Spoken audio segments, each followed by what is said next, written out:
जंगल को जाई निखोज थिबा वृद्ध उद्धार। निखोजर 10 दिन पर जंगल भितरु रक्त जुड़ुबुड़ु होई उद्धार होइछन्ति। देहरे क्षत चिन्ह भी रही। मृत वृद्ध जनक लंबोदरपुर ग्रामर। गत 6 तारिख में गाँ पाख निज काजू जंगल को जाई फेरी नथिले।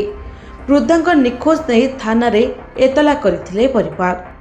ढेंकानाल जिला सदर ब्लॉक अंतर्गत गोहिराखाल मेदिनीपाल जंगलरू वृद्धंक मृतदेह उद्धार होइछि। मृत्यु को नहीं सन्देह करुछि पुलिस। लंबोदरपुर ग्रामर वृद्ध कृपासिंधु दले गत 6 तारिख दिन ग्राम पाखर निज काजू जंगल को जाइथिले। सही दिन ठारू वृद्ध निखोज थिले।